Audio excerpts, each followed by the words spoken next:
सच्चिदानंद रूपाय विश्वोत्पत्त्यादि Hathaway तापत्रय विनाशाय श्री कृष्णाय वयम नमः। ओम नमो वेंकटेशाय।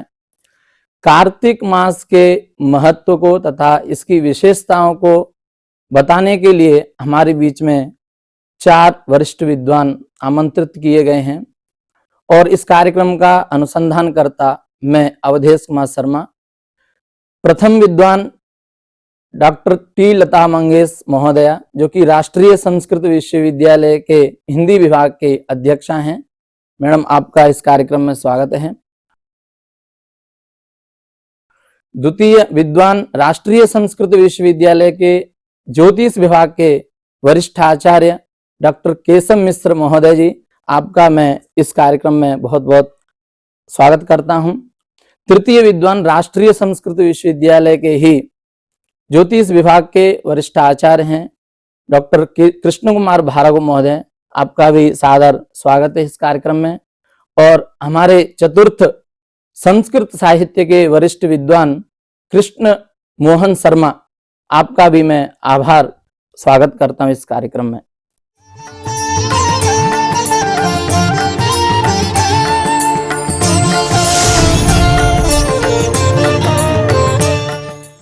ज्योतिष विभाग के तथा हिंदी विभाग के और वैदिक साहित्य के बहुत ही बड़े विद्वान हमारे बीच में इस कार्तिक मास के वैशिष्ट के विषय में बताने, इसके महत्व को बताने के लिए हमारे बीच में विराजमान हैं। कार्तिक मास का क्या महत्व है और कार्तिक मास श्रावण मास में सोमवार का क्या महत्व है, इत्यादि अनेक विषय हमारे पास उपलब्ध हैं जो कि भक्तों की जिज्ञासा उसमें रही है। तो मैं आप सभी से ये पूछना चाहता हूं कि कार्तिक मास का क्या महत्व है। माननीय कृष्ण कुमार भार्गव सर जी। ओम नमो वेंकटेशाय। भारतीय दृष्टि में उत्सवों का अत्यंत महत्व है। हमारे यहाँ प्रतिदिवस एक उत्सव मनाया जाता है।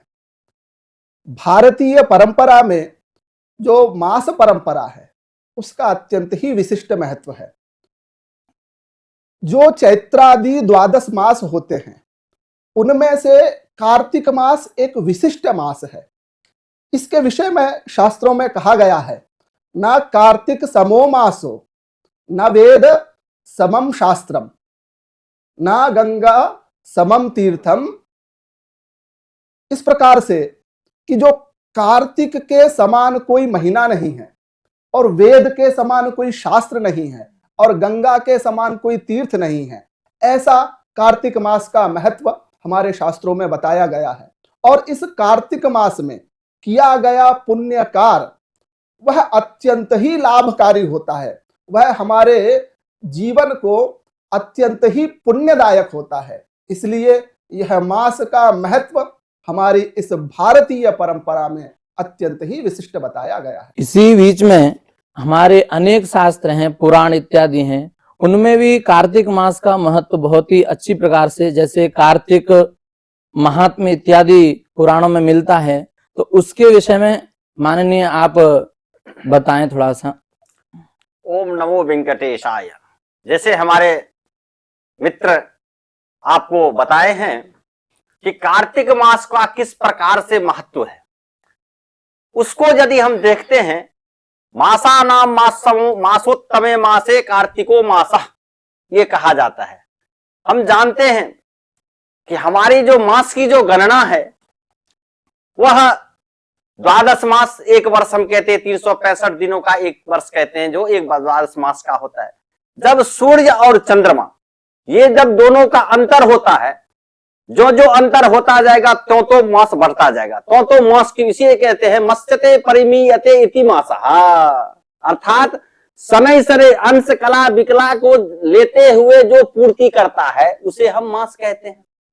तो मास का जब हम करते हैं तो यहाँ पे कहीं भी कहीं आप प्रांत भेद भी होता है, क्योंकि हमारे जो धर्मशास्त्रीय हैं, पुराण है, उन सभी के अनुसार से मासों में कुछ भेदताएं भी आती है। सब मास एक ही है।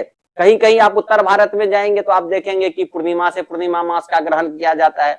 यहाँ दक्षिण में आप जब देखेंगे तो यहाँ पे अमांत से अमांत, अर्थात अमांतो ही चांद्रो ही मासः, मतलब एक अमांत से लेकर के द्वितीय अमान तक का काल जो है यह चांद्रमास है, किंतु मासाधिपति कौन है? सूर्य है। इसीलिए कहता है संक्रांत्या सौर उच्यते। जब एक संक्रांति से होता है तो संक्रांति के बाद सूर्य, लेकिन मास की पूर्ति तभी होगा जब सूर्य चंद्रमा का अंतर होगा। जब सूर्य और चंद्रमा का मिलन होगा तो मासांत होगा। फिर दोनों जो जब जब जब जैसे जैसे अंतर करते जाएंगे मास बढ़ती जाएगी, एक मास की पूर्ति होगी। इस प्रकार से सौर और चांद्रमास दोनों होते हैं। तो यही जो चांद्रमास और सौर मास है, इसमें सिर्फ पक्ष का भेद है, कृत्यों में भेद नहीं है, उत्सवों में भेद नहीं है। धार्मिक जितने भी कृत्य है वो कहीं भी आपको, चाहे भारत के उत्तर क्षेत्र हो, दक्षिण क्षेत्र हो, पूर्व क्षेत्र हो, चाहे पश्चिम क्षेत्र, आप देख उदाहरण के तौर पे देख रहे होंगे दीपावली के दिन यहाँ भी दीपावली है, देव दीपावली, अन्यत्र भी दीपावली है। पूर्णिमा यहाँ भी मनाते हैं, पूर्णिमा वहां भी मनाते हैं। लेकिन शुभ कृत्य, शुभ मांगल्य कृत्य इत्यादि जितने भी होंगे वह सभी सौर मास के अनुसार ही होंगे। इसीलिए यह जो मास है, इस मास में अनेक व्रत त्योहार जो है होते, दान पुण्य विशेषताएं इस मास में जो है सो रखी गई हुई है। अब जैसे उदाहरण पे आप देख लीजिए देवोत्थान एकादशी है, उसके बाद आप देख लीजिए भीष्म पंचमी, भीष्म पंचक कहा जाता है इस तिथि को, इत्यादि सभी जितने भी है मास के विषय में। कुछ हमारे मैडम भी है हमारे साथ जो आपको बताएंगे कि किस प्रकार से इस मास में दान द्रव्य जितने भी हैं क्या क्या किए जाते हैं, हमारी बताएंगे आपको। जैसे कार्तिक मास जो है वह हिंदू पंचांग के अनुसार देखा जाए तो 8वां महीने के हिसाब से इसको लिया जाता है, और यह हरिहर मिलन का मास कहा जाता है। और उसी क्रम में भी देव उठनी मास भी कहा जाता है, क्योंकि भगवान महाविष्णु इस 4 महीने के लिए वो योग निद्रा में रहते हैं, इसीलिए इसे प्रबोधनी एकादशी के भी नाम से मैडम जाना जाता है। हाँ, कार्तिक मास में ही भगवान विष्णु का वो इसी मास में ही जागते हैं योग निद्रा से। हरिशयन एकादशी के बाद जो निद्रा में रहते हैं, इसीलिए तो चातुर्मास ही चातुर्मास। हाँ, चातुर्मास जो है तो अत्यंत पवित्र महीना कहलाने वाला कार्तिक मास जो है वह सभी प्रकार के मांगलिक कार्यों के लिए, जैसे व्रत, और इस कार्तिक मास में खास तौर पर व्रत, स्नान, दान और जो उपवास करते हैं, ये जो है ये बहुत ही फलदायक माना जाता है। विशेष करके स्त्रियों के लिए प्रातः काल स्नान जो है बहुत सौभाग्य प्रदान करने वाला, ये सभी जो है ये बहुत ही विशिष्ट कार्यक्रम के रूप में माना जाता है। जैसा अभी मैडम कह रही है, हाँ, आषाढ़ शुक्ल जो एकादशी होती है उसमें भगवान विष्णु हरिशयन का आरंभ करते हैं, उस समय उनकी हरिशयन होता है। और वहां से लेकर यह जो कार्तिक शुक्ल एकादशी होती है उस समय देवोत्थान एकादशी के नाम से जाना जाता है।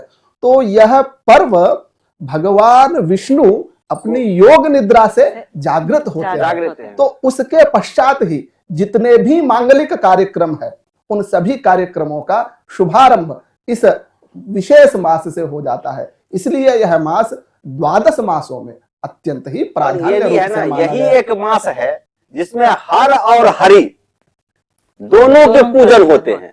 अन्य जो मास हैं उन सभी मास में हर एक देवताओं का अलग अलग करके है, लेकिन यही एक ऐसा मास है जिसमें हरि और हर ही नहीं बल्कि तुलसी माता के भी साथ और महालक्ष्मी की पूजा, मतलब यहाँ पे सभी के मिला जुला के पूजा हुआ जाता है। इसीलिए और दीप का, क्योंकि दीप ज्योति नमस्तुभ्यम का जो प्रकाश है उन सभी का इसमें, इसीलिए कहा जाता है इस मास में स्नान करना, दान करना, पूजा करना, यज्ञ इत्यादि, हवन इत्यादि करना, और अनेक मोक्ष प्रदान जाने वाले। इससे क्या होता है कि वैकुंठ का द्वार जो है सो, स्वर्ग द्वार जो है सो भक्तों के लिए भगवान प्रसन्न होकर के खोल देते हैं। और आज जो वैकुंठ चतुर्दशी है, भक्तों के लिए आज पूरे दिन वैकुंठ का द्वार खुला रहता है। इसीलिए आज वैकुंठ चतुर्दशी का भी आज के दिन बहुत विशेष महत्व माना जाता है। जैसे माननीय पंडितों द्वारा बताया गया है, विशेष रूप से इस कार्तिक के महीने में हरिहर का विशेष पूजन आदि क्रियाएं बताए गए हैं। जैसे कहते हैं रतगम सत्यम परम ब्रह्म पुरुषम कृष्ण पिंगलम ऊर्ध्वरेतम विरूपाक्षम विश्वरूपाय वै नमो नमः। उन महान विराट विश्वरूपी भगवान जो साक्षात शिव हो अथवा केशव हो, एक ही परम ज्योति स्वरूप है, वैसे दिव्य प्रभु की आराधना इस कार्तिक के दिव्य महीने में बताया गया है। अनेक देवता आराधनाओं के साथ साथ भगवान को विशेष रूप से दीपदान आदि विधियां तथा मंगल स्नान, तैल स्नान आदि विधियां, गंगा स्नान आदि विधियां इस विशेष महीने में बताया गया है। हम इस विशेष कार्तिक के महोत्सव के विशेष क्रम में कार्तिक पूर्णिमा की विशेष तिथि की भी आगे महोदय से जानेंगे विशेष बातें। शास्त्रों में वेद महत्वपूर्ण हैं और 12 महीनों में ये कार्तिक मास महत्वपूर्ण है। कार्तिक मास में भी दीपदान इत्यादि अनेक कार्यक्रम, अनेक उत्सव मनाए जाते हैं। तो मैं महोदया से पूछना चाहूंगा कि दीपदान कब करना चाहिए, कैसे करना चाहिए, इसका वैशिष्ट क्या है? दीपदान देखिए अवधेश जी, मुख्य रूप से घर के द्वार पर, मुख्य रूप से पहले मंदिरों में और उसके बाद में घर के द्वार पर और तुलसी माता के यानी कि तुलसी पौधे के निकट और ये जो तालाब जलाशय के किनारे पर जैसे ही दीपदान करते हैं, ये हमारे लिए बहुत ही फलदायक माना जाता है। जैसे हम घर के मंदिरों में रखते हैं दीप जो जलाया जाता है, उससे हमें बहुत सारा पुण्य प्राप्त होता है और हमारे जो भी मनोकामनाएं जो हैं वो पूर्ण होती हैं। और उसी क्रम में जिस प्रकार से घर के द्वार पर रखे जाने वाले दीपदान से लक्ष्मी का आगमन होता है और उसी क्रम में तुलसी माता के निकट यानी कि वहां पर जो भी दीपदान करते हैं, उससे जैसे हमारे मन को प्रसन्नता प्राप्त होती है और घर में किसी प्रकार के क्लेश नहीं होते हैं। तो इसीलिए कहा जाता है कि सिर्फ कार्तिक मास के दिन ही नहीं, हमेशा दीपदान करना यानी कि दीप जो है वह घर पर रखना हमारे लिए बहुत ही शुभदायक माना जाता है। सही बात है। जैसे महोदया ने बताया है, साध्यम त्रिवक्ति संयुक्तम वह्निना योजितम प्रियम ग्रहाण मंगलम दीपम त्रैलोक्य तिमिरापहम भक्त्या दीपम प्रयच्छामि देवाय परमात्मने। इन दिव्य श्लोकों के साथ भगवान को दीप का अगर हम अर्पण करते हैं, भक्ति भावना को समर्पित करते हैं, तो भगवान स्वयं साक्षात तृप्त होते हैं और हमारे जिंदगी से, हमारे जीवन में खुशहाली को वह प्रदान करते हैं। उनकी कृपा दृष्टि हम पर बनी रहती है। अनेक शास्त्रों के मतानुसार आपने बताया। इसी कड़ी में यदि हम आगे चलते हैं तो तुलसी पूजन और वनस्पति पूजन इत्यादि होते हैं। तो केशव मिश्रा जी, आपसे मैं पूछना चाहूंगा कि तुलसी जी का पूजन और वनस्पति जो आंवला है, इनका महत्व हमारे सामाजिक धार्मिक दृष्टि से क्या हो सकता है? आप थोड़ा इसके विषय पर हम बताएं। जी हाँ, देखिए, तुलसी एक पत्र को तुलसी वृक्ष एक वनस्पति वृक्ष है। खास तौर पे इस कार्तिक मास में तुलसी और आंवला वृक्ष जो है, इन दोनों का पूजन किया जाता है। विशिष्टतया शालिग्राम का पूजन, जब हम स्कंद पुराण की बातों को देखते हैं तो स्कंद पुराणों के अनुसार कई सारे पुराण हैं, कई सारे किंवदंती कथाएं इस पे हैं, लेकिन हम स्कंद पुराण के हिसाब से आपको बता रहे हैं कि तुलसी जो है ना, वो कोई दूसरे नहीं है, वो तो साक्षात महालक्ष्मी राधा के रूप है और राधा कृष्ण में प्रेम की रूप है। इसीलिए जब तुलसी के रूप में, जब वृंदा पूर्व जन्म की कथा है स्कंद पुराण के अनुसार, तुलसी के बिना न कृष्ण रह सकते हैं, न कृष्ण के बिना राधा रह सकते हैं, यही है। इसीलिए पूर्व जन्म की कथाओं में वृंदा नाम की महिलाएं हुई जिनका विवाह शिवांश के साथ अर्थात जालंधर के साथ, शिव का ही रूप था जो नारद के श्राप के कारण, मतलब इंद्र के कारण जो है सो शिवांश जो है सो जालंधर के रूप में हुआ, क्योंकि जल में वो क्रोध पड़ गया, जिसके अग्नि के कारण जो है सो जालंधर रूप लिया और समुद्र ही उनको पाला, इसलिए उनका जालंधर, ये सब कहानी पुराणों की बात है। तो जालंधर जो था वह दैत्यों का असुर था, महादैत्य था, असुर राज, उसे राक्षस राज कहा जाता था। लेकिन उनकी शादी विवाह किससे हुई? वृंदा से हुई। वृंदा एक ऐसी पतिव्रता नारी थी जिनको देखने से देवता भी डरते थे, उसमें इतना धर्म पुण्य था। उसी धर्मकृत, क्योंकि वो पतिव्रता के धर्म की रक्षा करती थी, पतित्व जो उनका था उसकी वो रक्षा करती थी, पूजा इत्यादि करती थी, जिस कारण से जलंधर का जो भी कृत पाप था वो दूर हो जाता था, नष्ट हो जाता था। इस कारण जो है तो देवताओं में जो है सो बहुत सारा ये हो गया, इंद्र पे वो स्वर्ग विजय प्राप्त करने के लिए जो है सो युद्ध का आरंभ हुआ, जिस कारण अब क्या किया जाए, क्योंकि पतिव्रता नारी की जो शक्ति है, जो सती की जो शक्ति है, उस शक्ति जलंधर को बचा लिया जाता था, बच जाता था उससे शक्ति। तब नारद वगैरह जितने भी थे महर्षि, वह सभी भगवान शिव से प्रार्थना किए जा करके, जो इसका उद्धार कैसे होगा, मतलब हम लोगों का उद्धार कैसे होगा, भगवान देवताओं का उद्धार कैसे होगा जलंधर के द्वारा, जलंधर को मारने के बाद ही। तो शिव ने मना किया, मैं तो उसको मार नहीं सकता हूं। क्यों? क्योंकि वो तो मेरा ही अंश है। ब्रह्मा बोले, ब्रह्मा के पास सब फिर गए, जो आप उद्धार करो देवताओं का, तो बोले मैं भी नहीं मार सकता क्योंकि मेरा ही वरदान दिया हुआ है। फिर अब जाए कैसे? तब से हरि के पास गए, तो हरि अब क्या करे, तो वो भी देखे, ये तो हमारे ही रूप है, क्योंकि वृंदा की पत्नी है ये, और ये तो हमारा अंश है, अब इसको कैसे किया जाए। अब वृंदा बहुत भक्ति थी, राधा के रूप में थी, तब अब क्या किया जाए। तब उन्होंने क्या किया, जब युद्ध में जलंधर गए तो वो जो है सो दूसरा जलंधर का रूप लेकर के वहां पे प्रकट हो गए। और जब भी ये नियम था कि जब तक, और जलंधर जब युद्ध में जाने लगे तो वृंदा बोलती है, मैं पूजा जब तक बैठी रहूंगी पूजा पे, आपको कोई नष्ट नहीं कर सकता है। जब तक मैं ध्यान करूंगा तब तक आपको कोई नष्ट नहीं कर सकता है। इसीलिए जलंधर गया युद्ध में। फिर इधर से भगवान प्रकट हो गए। भगवान जब प्रकट हुए, प्रकट होने के बाद वृंदा देखी उनको, तो अरे जलंधर कहां से आ गए। जलंधर का उनको देख करके क्या हुआ कि उस जलंधर से तो ध्यान हट गया, और इस जलंधर पे जो है सो आकर के ध्यान अटक गया।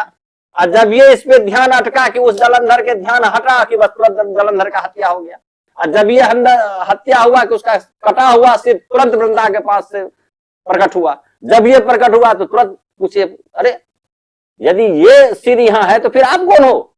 आप कौन हो? जलंधर तो मेरा ये है, या आप हो? दोनों में से कौन हो? आप हो कौन आखिर? तुरंत भगवान प्रकट हो गए, मैं तो स्वयं हरि हूं। तत्क्षण वृंदा ने उनको श्राप दे दी कि तुम तो शिला बन जाओ। तब भगवान कहे, जो मैं तो शिला बन गई, भगवान भी उसको श्राप दे दिए तुरंत कि भाई जब हम शिला बनेंगे तो हम तो तुम्हारे बिना रहेंगे नहीं ना, तो तुम किस रूप में रहोगे। और कई सारी इसमें कहानी कथा वगैरह आते हैं, उतने तो समय के अभाव में जो है अपनी देह त्याग देते। हाँ, तब तुरंत तो देह त्यागी, और फिर चिता में भस्म से जो है सो तुलसी का स्थापन हुआ। फिर बोले हमारी पूजा कैसे होगा या मिलन कैसे होगा। तो फिर गंडकी नदी जो नेपाल में बहती है, उस गंडकी नदी में जो है सो वो शालिग्राम के रूप में प्राप्त होते हैं। इसीलिए शालिग्राम पूजा जब भी हम करें तो तुलसी का अर्पण जो है करें। तुलसी अर्पण का भी नियम है, ऐसे तुलसी न डाल देने, तो शालिग्राम पे यदि आप ऐसे तुलसी तो गिर जाएगा, भगवान से अलग हो जाएगा। और जब ये भगवान से अलग हुआ तो फिर संपर्क ही नहीं हुआ। तुलसी जब भी शालिग्राम पे डाले तो चंदन लगा के डाले।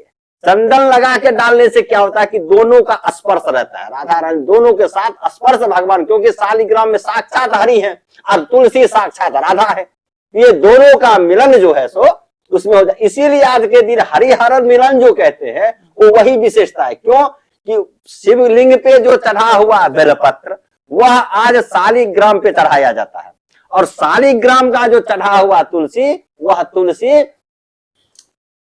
शिवलिंग पे चढ़ाया जाता है। इसीलिए इन दोनों के मिलन को कहते हैं हरिहर मिलन भी इस मास में। इसीलिए क्योंकि शिवलिंग पे जनरली दिन जब आप देखेंगे अन्य सामान्य दिनों में तुलसी पे जो है, तुलसी को शिवलिंग पे नहीं चढ़ाया जाता, या तुलसी मंजरी भी, तुलसी छोटा हो या तुलसी दल पत्र, इसलिए तुलसी पत्र नहीं तुलसी दल कहा जाता है। वैष्णव संप्रदाय में जब आप देखोगे तो तुलसी दल कहा जाता है। नहीं तुलसी दल मिले तो नए उनके मंजरी भी यदि मिल जाए, तुलसी का सूखा पत्ता या सूखा पेड़ वृक्ष टहनी भी मिल जाए, तुलसी के नीचे का मिट्टी भी मिल जाए, सभी, और तुलसी औषधि प्रदान करने वाला है।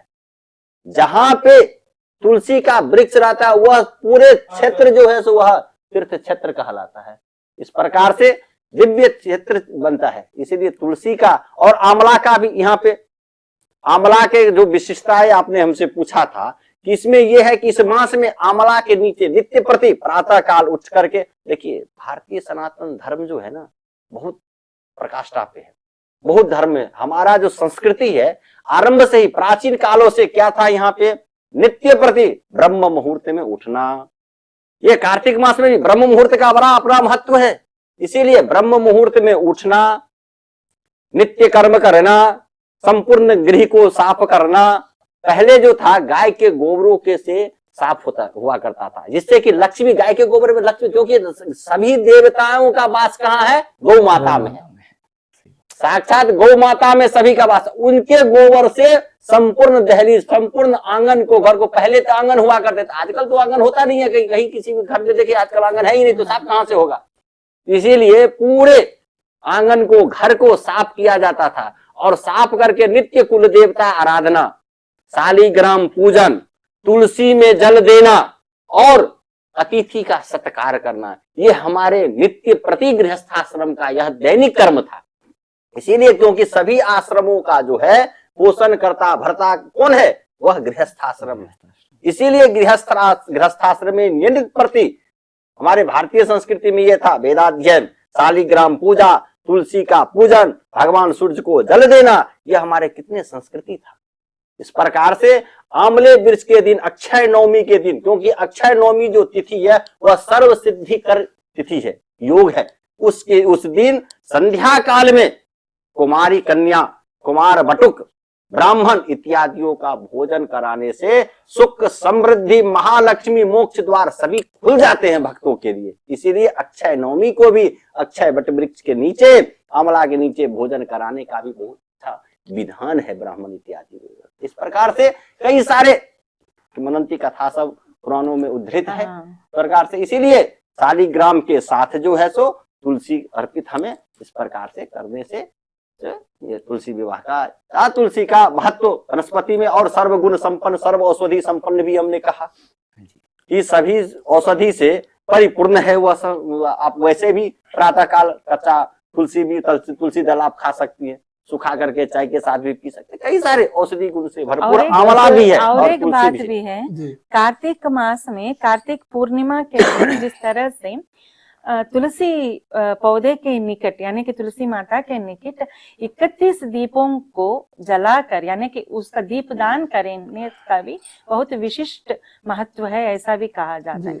और यही नहीं, 365, क्योंकि कार्तिक पूर्णिमा का विशेष महत्व यही है कि 365 बत्तियों को डालकर दीप जलाने से, यानी कि पूरे साल वर्ष में जो लोग दीप दान नहीं कर पाते हैं, घर में पूजा विधि जो लोग नहीं कर पाते हैं, उनका जो है वहां पर, यानी कि वो जो भी कार्य नहीं कर पाते हैं वहां पे उनको वो क्षमा जो है उनको पूर्ण माना जाता है, पूर्ण मानता है। इसीलिए वह कार्य जो है अगर मंदिर में जाकर भी हम नहीं कर पा रहे हैं तो तुलसी पौधे के निकट भी हम कर सकते हैं, क्योंकि तुलसी माता जो है वह विष्णु प्रिया कहलाती है। और ये भी है ना, मान लीजिए इस मास में आप कहीं भी होंगे, किसी कार्य वसात आपके द्वारा छूट गया हो, इसीलिए आज जो है ना वैकुंठ चतुर्दशी जो कहते हैं ना, आज आपको 14 दीप, चाहे वो मिट्टी का हो, चाहे वो आटे का हो, चावल का, जिससे भी पवित्रता से आज आप मध्य, देखिए ये भी है, अन्य दीपों को जलाने के लिए सायंकाल है, प्रातः काल है। हम जब पूजा करते हैं ना तो सायंकाल, प्रातः काल दीप जलाने का हमारे पास महत्व होता है, जो है भारतीय संस्कृति में, हिंदू सनातन धर्म में। आज वैकुंठ चतुर्दशी में जो है तो दीप क्या है कि मध्य रात्रि में जलाने का सबसे विशेष फल है। इसीलिए वैकुंठ चतुर्दशी में, और ज्यादा दीपों की जरूरत नहीं है, 14 दीप, इसीलिए चतुर्दशी का मतलब ही है 14। इसीलिए 14 दीपों को आप पवित्रता से, श्रद्धा, भक्ति, मनोकामना जो हो, उस मनोकामना को मन में स्मरण करते हुए इन 14 दीपों को आप अर्पण करेंगे। इनका तो बहुत सारे नियम है कहाँ कहाँ अर्पण करना चाहिए, लेकिन समयाभावात, आपके पास समय जिस प्रकार से हो, भगवान के घर, रसोई घर में, मुख्य के दोनों द्वार पे, मुख्य के दोनों द्वार पे, तुलसी जी के पास, इस प्रकार से। इसीलिए तुलसी स्पर्श, तुलसी दर्शन, तुलसी पूजा, ये सब मोक्षदायक है। कलयुग में मोक्षदायक प्रत्यक्ष रूप में देवता कौन? यही तुलसी वगैरह है ना, बिल्कुल। इसीलिए ये मोक्षदायक होता है। इसीलिए इनकी सेवा करना, पूजा करना, आराधना करना सभी मोक्ष प्रदायक होता है। धन, लक्ष्मी, सुख, समृद्धि, वैभव सभी को प्राप्त करने के लिए प्रभु ने ये सब मार्ग हमारे लिए प्रशस्त किए हुए, इसी मार्ग के द्वारा हम अपनी यात्रा जो है, अपने जीवन की बिलाई। तो हमारे इसी एक विषय को लेते हुए आंवले का जो विशिष्ट बात, ये विषय इन्होंने यहाँ पर प्रस्तुत किया है, इसी बात पे यहाँ दक्षिणीय क्षेत्र में विशेष रूप से वन भोजन, वन महोत्सव का एक उत्सव होता है, जहाँ पर आंवले के वृक्ष हों, वहां पर शिव आराधना आदि क्रियाएं कर उनको प्रसन्न करते हुए दीपाराधना आदि विधियां करते हैं। तत्पश्चात विशेष रूप से महान्यास सहित एकादश रुद्राभिषेक का विशेष महत्व बताया गया है। उनका पूजन कर वहां विशेष रूप से अन्नदान आदि क्रियाएं करते हैं।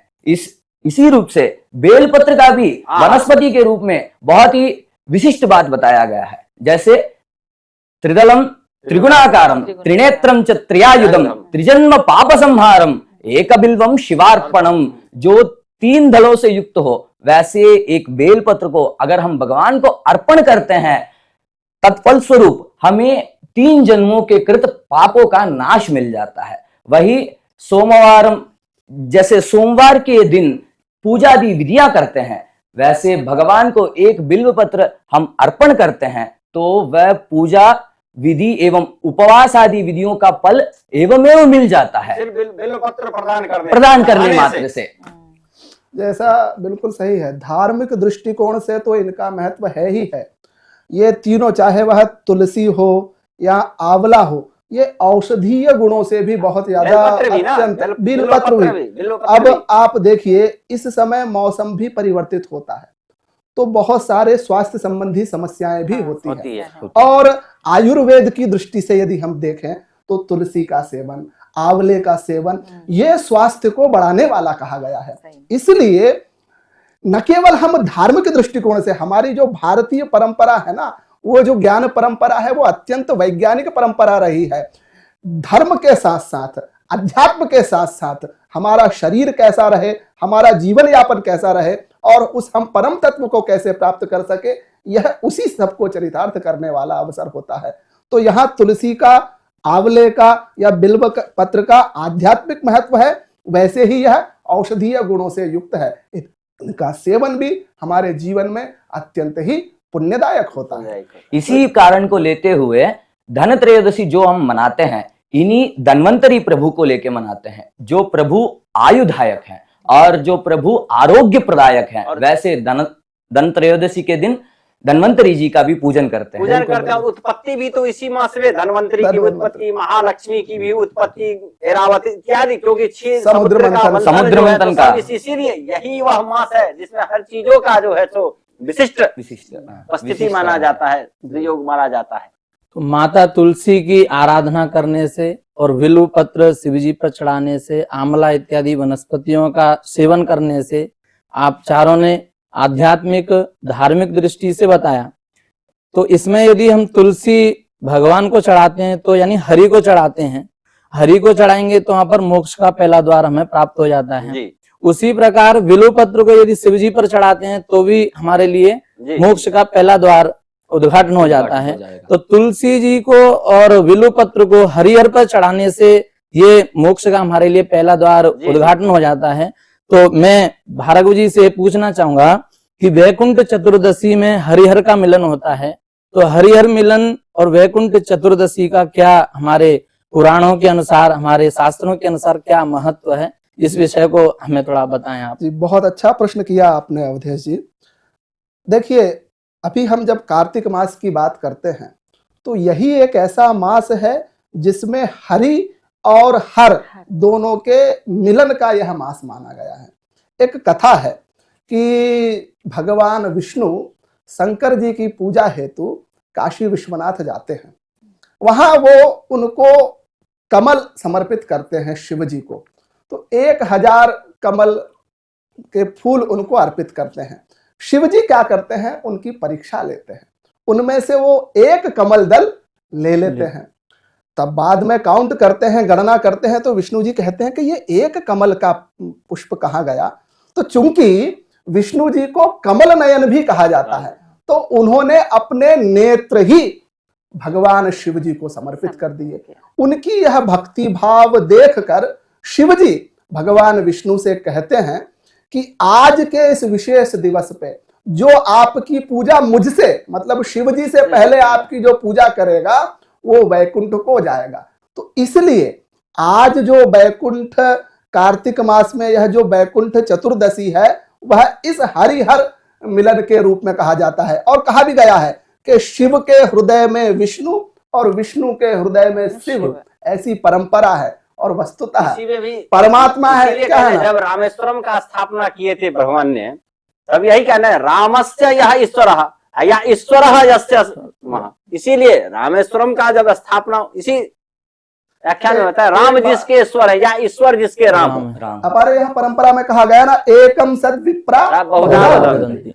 मानने के रूप हैं, बाकी हरि और हर दोनों एक ही एक ही है। है। और उसी स्वरूप को यदि एक रूप में दर्शाने का कोई पर्व है तो वह कार्तिक मास की कार्तिक यह मास के वैकुंठ वैकुंठ चतुर्दशी है, जो चतुर्दशी कि अत्यंत पवित्र है।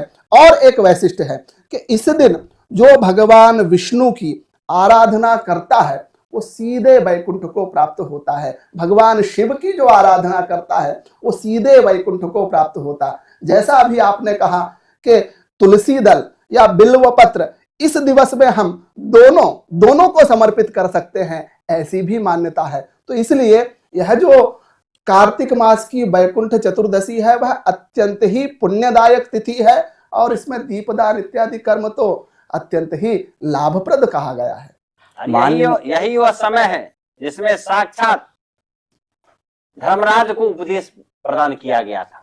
पितामह भीष्म ने महाभारत युद्ध के उपरांत भगवान स्वयं श्री कृष्ण ने धर्मराज को ले जा करके, जबकि धर्मराज स्वयं धर्म के उपदेशता, उनको कौन दे सकता था, भी पितामह भीष्म से इन्होंने उनको 5 दिनों तक जो है सो ज्ञान का उपदेश करवाया था। इसीलिए यह मास भीष्म मास से, पवित्र कार्तिक मास से प्रसिद्ध हो भगवान ने यह वचन पितामह भीष्म को, धर्मराज को। इसीलिए यह मास ये इस कारण भी विशिष्टता है। भीष्म पंचक भी कहा और जाता है। भीष्म एकादशी से। पंचक जो है इस मास को, यदि इस मास में आप कभी दीपदान न किए हो, इस 5 दिन में करने से, व्रत करने से, मान लीजिए कार्तिक मास चातुर्मास का आपने व्रत नहीं किया, यदि इन 5 दिनों में आप व्रत किया, यदि मान लीजिए इस 5 दिनों को भी भूल गए, कम से कम आज के पूर्णिमा के दिन आपने व्रत करके चंद्रमा की पूजा की, तो आपको संपूर्ण कार्तिक मास का फल भी मिलता है, सौभाग्य भी प्राप्त होता है, समृद्धि भी मिलती है, मोक्ष भी प्राप्त होता है, सभी प्राप्त आपको सिर्फ एक दिन पूर्णिमा के व्रत करने से भी। इसीलिए बिल्कुल जैसे भीष्म पंचमी का जैसे कृत्यों की बात आती है ना, तो कार्तिक में स्नान करना, ब्रह्म मुहूर्त में उठना, दीपदान करना, व्रत करना इत्यादि उत्सव मनाए गए हैं, इत्यादि रीति बताई गई है कि ये कृत्य हमें करना चाहिए।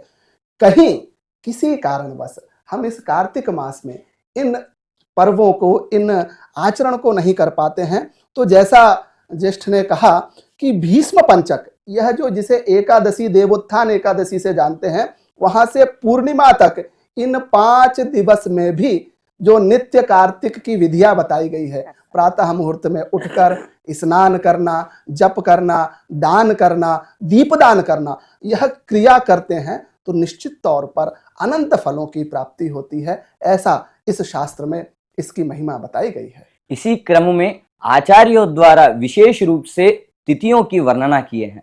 उसी क्रम में कोटि सोमवार करके एक तिथि पड़ती है। जब गुरुवार के दिन श्रवणा नक्षत्र हो, उस दिन को कोटि सोमवार कहा जाता है। उस दिन की महत्व विशेषता है, जहां पर संपूर्ण कार्तिक मास का फल एक ही दिन में प्राप्त कर सकते हैं। हरिहर का जो हमने अभी बात किया है, जो विषय की प्रस्तुति हुई है, वह हरिहर का दर्शन हम एक ही दिन में कर ले तो मोक्ष का द्वार खुल जाता है। जैसे कहा गया है, इस आदिवराह क्षेत्र में स्वामी श्री वेंकटेश्वर स्वामी के दिव्य सन्निधि में, श्री कपिलेश्वर स्वामी के दिव्य क्षेत्र में श्री नृसिंह भगवान तथा श्री कपिलेश्वर स्वामी एक ही सन्निधि में, एक ही क्षेत्र में विराज रहे हैं। उस क्षेत्र का अगर हम दर्शन कर ले, वही सांप्रदाय उज्जैन में भी है। उज्जैन में महाकाल जी हरिहर मेलन करते हैं। वहां पर महाकाल जी स्वयं साक्षात जाकर द्वारकाधीश रूप श्री कृष्ण से मिलते हैं। उस महान पर्व को हरिहर मिलन का यह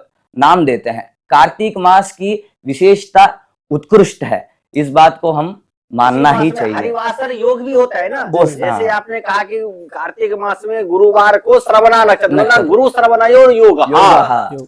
उसी प्रकार से कहा जाता है बुध अनुराधा नक्षत्रयोः योग, बुधवार और अनुराधा नक्षत्र, इन दोनों का यदि योग हो जाए तो वह हरिवासर योग हो जाता है। और द्वादशी तिथि, द्वादशी तिथि बुधवार और अनुराधा नक्षत्र, इन तीनों का यदि मेलन हो जाए तो वह हरिवासर सबसे, मतलब व्रत में सबसे उत्तम व्रत माना जाता है, उसको सबसे प्रसिद्ध और उत्तम व्रत माना जाता है। इस प्रकार से कपिलेश्वर भगवान और नरसिंह भगवान का आपने बहुत ही अच्छा उदाहरण दिया और उज्जैन की भी चर्चा की इसी बीच में।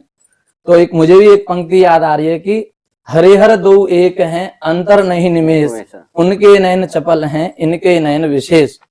तो हम इसी बीच में कार्तिक मास के वैशिष्ट में चर्चा कर रहे हैं। तो कार्तिक मास में कौन कौन सी तिथियां, कौन कौन से पर्व मनाए जाते हैं, तो कृष्ण मोहन जी आप थोड़ा इस विषय पर दृष्टिगोचर करेंगे तो अच्छा। हाँ, इस विषय को लेकर दो पक्ष हैं, जैसे अमांत पूर्णांत का पक्ष है जो महोदय हमें समझाएंगे। हाँ, देखिए, मास की यदि हम परंपरा करते हैं भारतीय परंपरा में, तो दो प्रकार के मासों की चर्चा होती है, एक पूर्णिमांत मास और एक अमांत मास। शब्द से ही ज्ञात होता है कि जो मास पूर्णिमा तिथि पर अंत हो उसे हम पूर्णिमांत मास कहेंगे, और जो मास अमावस्या तिथि को अंत हो उसे अमांत मास कहा जाता है। हमारे यहाँ जो भारतीय परंपरा में एक उत्तर भारतीय परंपरा या दक्षिण भारतीय परंपरा का विधान मिलता है। सामान्यतः उत्तर भारत में पूर्णिमांत मास का प्रचलन है एवं दक्षिण भारत में अमांत मास का प्रचलन है। जब पूर्णिमांत मास होगा तो पूर्णिमा को उस मास की समाप्ति और अगला दो पक्ष होते हैं, एक शुक्ल पक्ष और दूसरा कृष्ण पक्ष। शुक्ल पक्ष में प्रतिपदा से पूर्णिमा तक चंद्रमा की वृद्धि और कृष्ण पक्ष में क्रमशः क्षय होता है और अमावस्या के दिन वह चंद्र हमें दिखाई नहीं देता। तो जब पूर्णिमांत मास में पूर्णिमा के दिन वह मास समाप्त हुआ और कृष्ण पक्ष की प्रतिपदा से नए मास का आरंभ हो जाता है। ऐसे ही कृष्ण पक्ष यदि अमांत मास की बात करें तो वह जो मास है, अमांत मतलब अमावस्या को समाप्त हुआ और शुक्ल पक्ष की प्रतिपदा से उसका आरंभ हो जाता है। तो इस प्रकार से यह जो मास की व्यवस्था है, चाहे वह पौर्णमासी इत्यादि, वेदों में भी इसका उल्लेख मिलता है। केवल शब्दों का आप कह सकते हैं, लेकिन पर्व इत्यादि में कहीं कोई भेद नहीं है। दोनों पर्व वहां पर भी उत्तर भारत में भी उसी परंपरा से मनाए जाते हैं, दक्षिण भारत में आज जैसे वैकुंठ चतुर्दशी है, आज यहाँ भी वही आज ही है, वहाँ भी उत्तर भारत में भी आज है। देवोत्थान एकादशी, प्रबोधनी एकादशी भी जिस दिन यहाँ था उस दिन वहाँ है। उसमें कहीं कोई आचार व्यवहार कृत्य इन चीजों में कहीं भी इसी विषय को लेते हुए जैसे आचार्यों ने बताया है, विशेष रूप से भले ही दूसरे मास में उसका गणना हो, फिर भी धनत्रयोदशी, नरक चतुर्दशी तथा दीपावली का जो क्रम बताया गया है वह इन्हीं तिथियों के अंतर आता है, क्योंकि ये सभी चांद्रमास में आते हैं। इसे चांद्रमास का, ये जो अमावस्या, प्रतिपदा, पूर्णिमा, ये सब चांद्रमास के अंतर्गत है। ये सभी चांद्रमास के अंतर्गत हैं। और भाई दूज और छठ पूजा, छठ पूजा जैसे सौर सांप्रदायिक वस्तु भी यहाँ पे अंतर्गत ही सब, ये सभी चांद्रमान के अंतर्गत हैं। इसीलिए कहा गया है ना, अब जो देवोत्थान एकादशी, प्रबोधनी एकादशी के बाद मांगल कृत्य आरंभ होते हैं। तो मांगल कृत्य आरंभ होते हैं अर्थात कहने का ये तात्पर्य नहीं है कि देवोत्थान एकादशी हुआ और उसके बाद से आप उपनयन, विवाह, यज्ञ आदि संस्कार करने लगे, नहीं। ये चांद्रमास जो है यह आपको, क्योंकि यज्ञ, व्रतोद्यापन इत्यादि जितने भी होते हैं, सौर मासात गेयम, वर्षा, अयन ऋतु, युगमास, युगपत प्रवृत्ति इत्यादि जितने भी हैं वह सभी सौर मास से होगा। यहाँ से आरंभ करने के लिए आप सिद्ध है। अब जब संक्रांति होगी, संक्रांति से सभी शुभ मंगल कृत्य इत्यादि कार्य वो सब सौर मास। इसलिए ये जितने भी व्रत त्योहार है यह सभी चांद्रमासों में किया जाता है, ये चांद्रमासों के अंग है। वही इस मासों में देखिए, जैसा कृष्ण मोहन जी कह रहे थे, धनत्रयोदशी, दीपावली, मैडम ने बताया, गोवर्धन पूजा, छठ पूजा, यम द्वितीया और छठ पूजा, देवोत्थान एकादशी, वैकुंठ चतुर्दशी, देव दीपावली, पूर्णिमा, मतलब पूरा के पूरा जो मास है वह उत्सवों की एक श्रृंखला से सुसज्जित है। तो यह निश्चित तौर पर यह जो मास है इसका पुण्य अत्यंत ही पुण्यकारी है, उत्कृष्ट है। कार्तिक मास हो या फिर श्रावण मास हो, मास नक्षत्रवार, इनकी गणना एक ज्योतिषज्ञों के द्वारा ही हम करवाते हैं। हमारे बीच में भी ज्योतिषज्ञ ही हैं और देखा जाता है कि श्रावण मास भी एक अपने आप में बहुत महत्वपूर्ण रखता है और विशेष करके श्रावण मास का सोमवार अपने आप में महत्वपूर्ण रखता है। तो कार्तिक मास का जो सोमवार है उसका क्या अपना महत्व, ये हम सभी की जिज्ञासा है। तो कृष्ण मोहन जी आप थोड़ा इस पे बताएं हमें।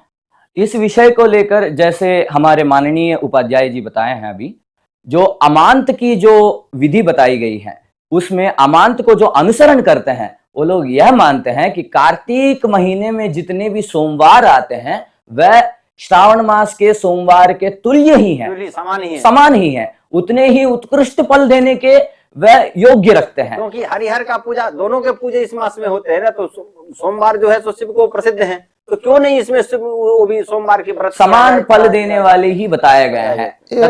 एक और बात है जो मास के विषय में कहना था कि हमारी ज्योतिषी परंपरा की जब आपने बात की तो मास जैसे चैत्रादि मासों का नामकरण कैसे हुआ, तो वह हमारे नक्षत्रों के नाम के आधार पर है। एक सुंदर श्लोक सूर्य सिद्धांत प्रसिद्ध ग्रंथ है, उसमें मिलता है, भचक्र भ्रमणम नित्यम नाक्षत्रम दिनमुच्यते नक्षत्र नामना मासास्तु गेया पर्वांत योगतः कार्तिकादिषु संयोगे कृतिकादि द्वयम द्वयम।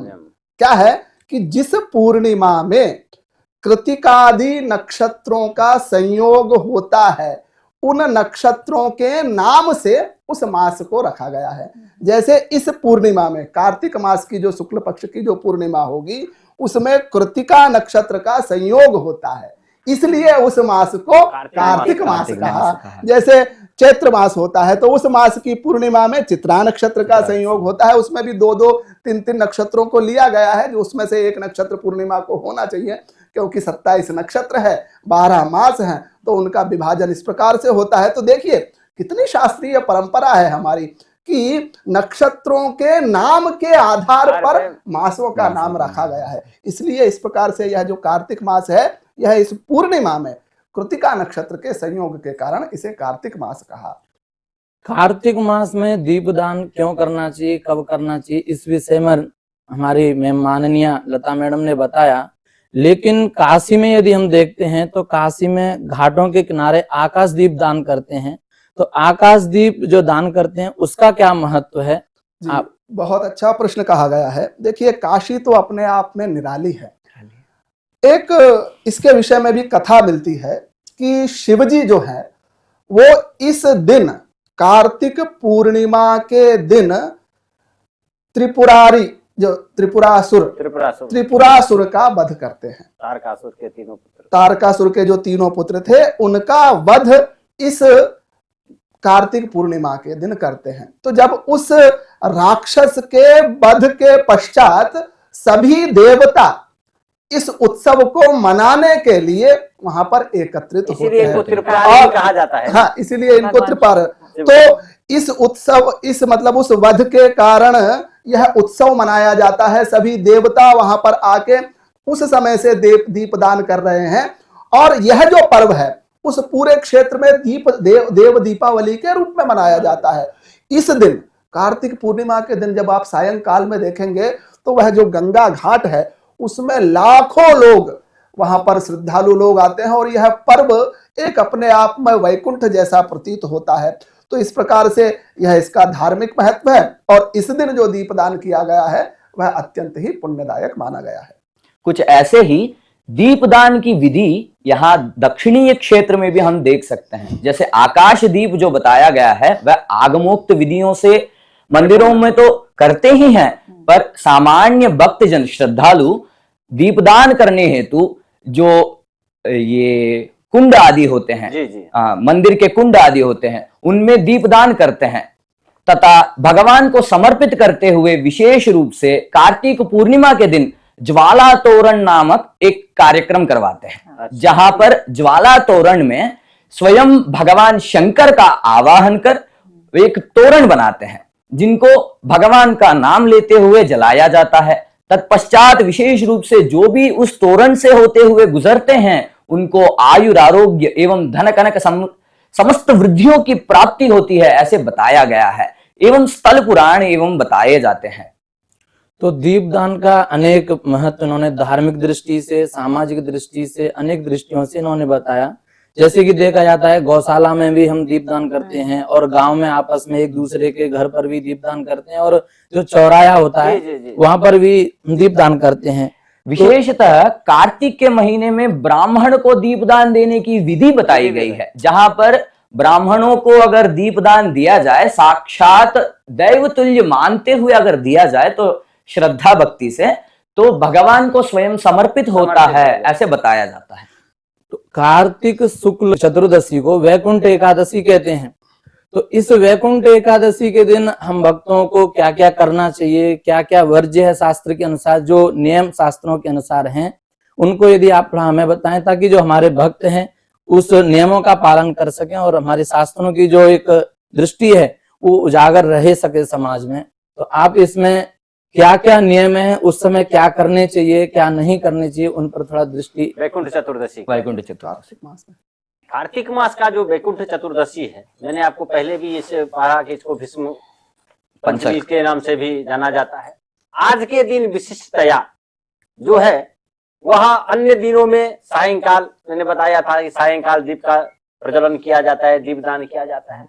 आज के दिन व्रत करके, खास करके महिला वगैरह जो भी है, स्त्रियां विशेष तौर पे आज के दिन जो घर में सबसे बड़े बुजुर्ग जो हैं, जो सबसे श्रेष्ठ हैं घर में, उनको यह कृत्य करना है। कब करना है? तो दिन भर उपवास करके रात के मध्य रात्रि में 14 दीप जलाना है। चतुर्दशी के अनुसार से 14 दीप जलाना है। वह दीप चाहे मिट्टी का पात्र हो, चाहे मिट्टी का बनाए, चाहे आप आटे का बनाए, किसी कारणवश यदि आज आपको दीप न मिले, आपके घर में यदि पुराना दीप भी हो, उसे यथाशक्ति उसको प्रक्षालन करके धो करके आप आज श्रद्धा भक्ति से, लेकिन उस दीप को पूजा करके जलाने से देवता, लक्ष्मी, सबसे मुख्य पितर जो है हमारे, वह पितर भी हो जाते हैं। देव पितर प्रसन्न कहते हैं ना, इस दीप जलाने से पितर सबसे ज्यादा प्रसन्न होते हैं। जैसे कहते हैं दीपो ज्योति परब्रह्म परम ज्योति, हाँ, दीपो ज्योति जनार्दन स्वयं साक्षात विष्णु है। उतना ही नहीं है, आज के दिन जो हरिहरन मिलन का जो हमसे जो चर्चा हुई थी, आज के दिन की आज ही होता है। वह जो बेलपत्र जो चढ़ा हुआ रहता है, आज की जहाँ विशिष्टताएं आप बोल रहे हैं, तो ये तो दीप का था। फिर तुलसी और बेलपत्र का जो मिलन जो है वह बहुत ही लाभदायक है। जिस व्यक्ति को नेत्र न हो, नेत्र की ज्योति कमी हो, ज्योति कमी, बालक है, रोगी है, इत्यादि शारीरिक या जो भी है, उसका दर्शन करने से, स्पर्श करने से, पाउडर बना के ग्रहण करने से कई रोग समाप्त हो जाते हैं। मंद बुद्धि वाले की बुद्धि तेजी हो जाती है।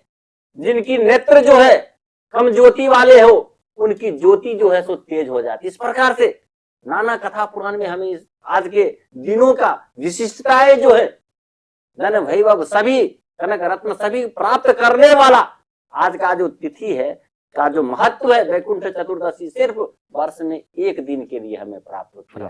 क्यों नहीं हम संपूर्ण जीवन बर्बाद करके क्यों करें?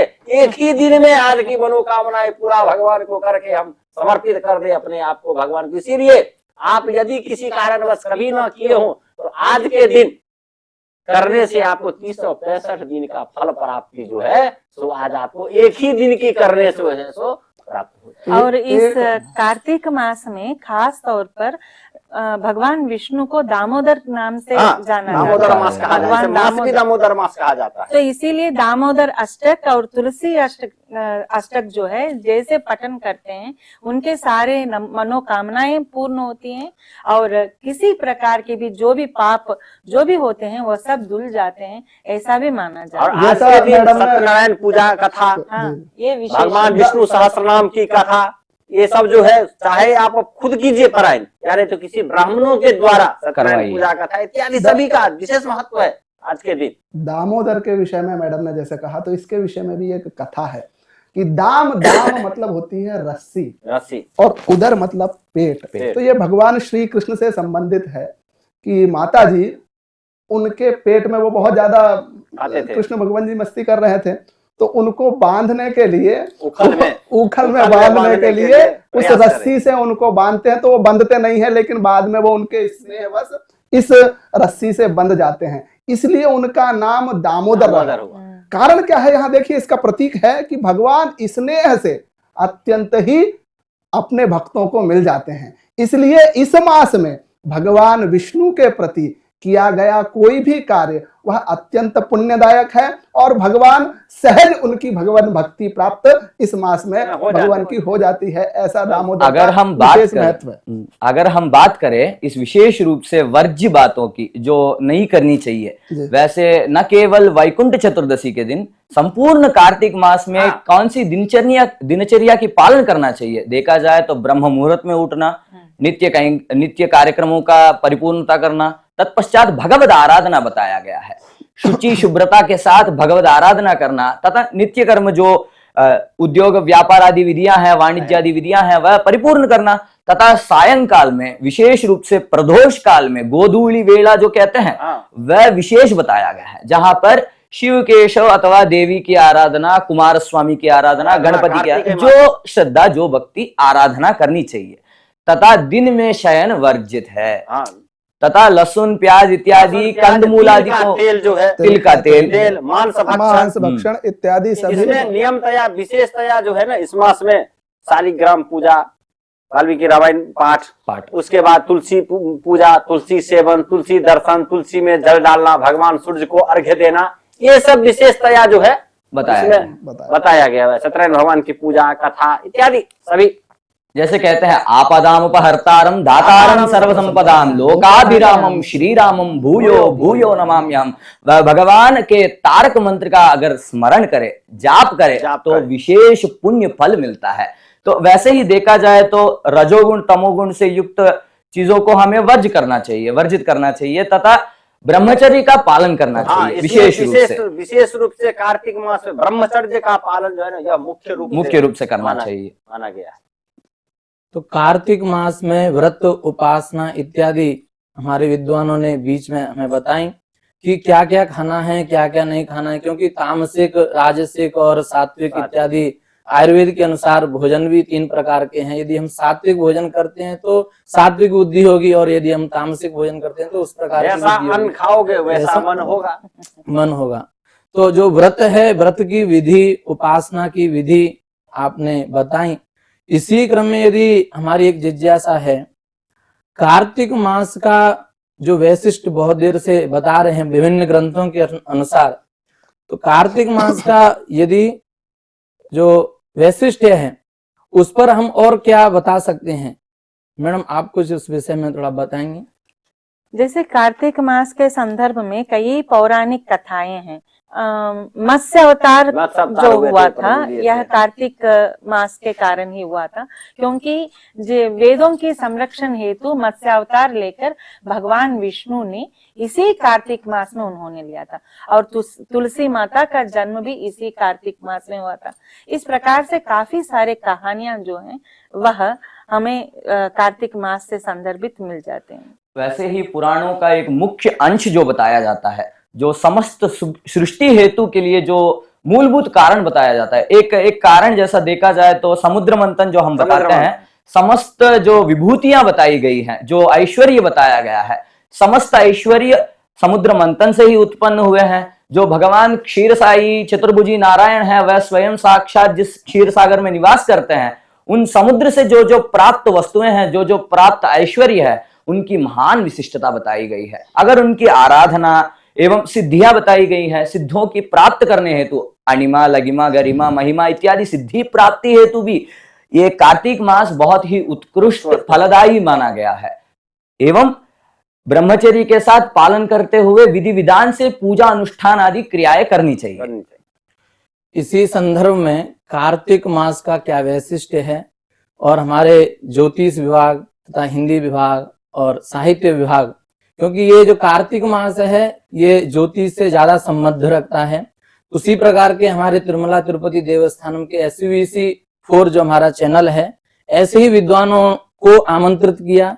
और हमारे जो भक्त हैं, कार्तिक मास की विशिष्टता क्या है, व्रत क्या है, नियम क्या है, क्या वर्ज्य है, क्या खाना चाहिए, क्या नहीं खाना चाहिए, तुलसी जी की पूजा, आंवला का सेवन तथा उसकी बिल्व पत्र की पूजा, इन सब का महत्व आयुर्वेद की दृष्टि से, धार्मिक ग्रंथों की दृष्टि से आप सभी ने हमें बताया।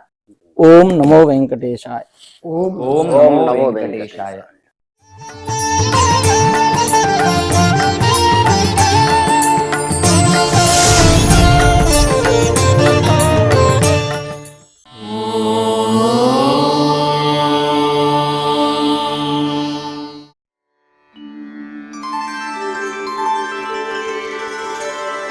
विना व्यङ्कटेशं ननाथो ननाथः सदा व्यङ्कटेशं स्मरामि स्मरामि। हरे व्यङ्कटेश प्रसीद प्रसीद। प्रियं वेङ्कटेश प्रयच्छ प्रयच्छ।